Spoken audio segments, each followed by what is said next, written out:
Joining us now to discuss, Republican Congressman Adam Kinzinger of Illinois. He's a member of the Foreign Affairs Committee. Congressman, you're also a U.S. Air Force veteran. You continue to serve in the Air National Guard. I wonder what you make of the foreign policy national security team the president-elect is now putting together. Well, it's definitely some big names. I think it's going to show kind of traditional democratic foreign policy. When we talk about things like alliances, that's going to be important, NATO, et cetera. But how do you hold those alliances accountable? And then when you look at the Middle East, one of my big concerns is just, re-entering the Iran deal when we really have Iran retreating out of a lot of areas in the Middle East.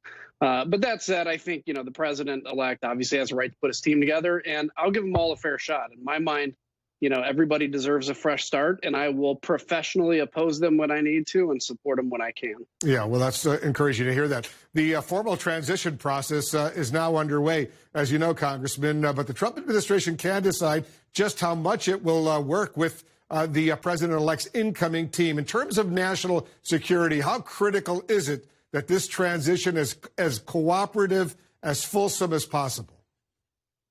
Well, I think it's critical because, look, we have so much out there we're dealing with. We find out, about a potential conflict between Russia and the United States right now. We talk about the importance to push back on China. This is going to be a long-term fight that goes beyond even the next president, something that we have to rally around. And, of course, we have in our very near term this virus, and how do we get out the vaccines when those are available? What's the best way to do that? So I think the sooner that we can go to a full transition, the better. The President Trump is still president for the next couple months, but the more that President-elect Biden can, when he's inaugurated, get off running, that's always better. I think we have to sometimes as a country, because we get so kind of focused on our internal battles between Republicans and Democrats, that sometimes it's important to remember we are all Americans, and literally about 90% of stuff around the world we all agree on, and I certainly want the next president to be able to get a good leg going when he gets started on that. I mentioned your military service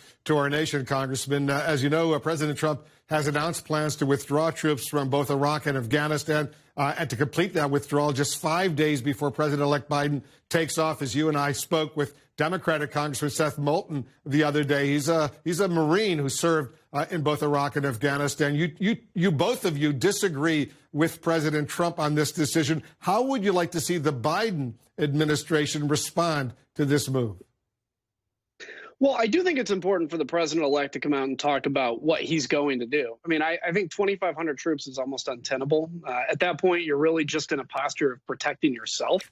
I think the message that sends to our enemies that we're eager to retreat is bad. It can be used as a good recruiting tool for them.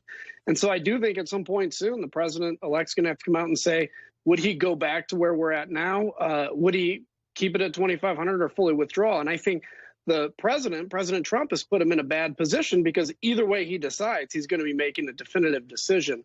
And I really think that decision should be left to the next administration in the first point. So I still don't understand why the president has gone to 2,500. I don't understand, how this is following through on any kind of a campaign promise, because his main promise was the defeat of ISIS, and reduction of these numbers of troops is only going to serve as a recruiting tool for ISIS, as they can go to disaffected people and say that, look, we ran the United States out. I know you and Congressman Seth Moulton, you both disagree with President Trump very strongly on this critically important issue. Congressman Kinzinger, once again, thanks for your service. I hope you have a happy and a safe Thanksgiving. Appreciate it very much. You too, Wolf. See you. Thank you.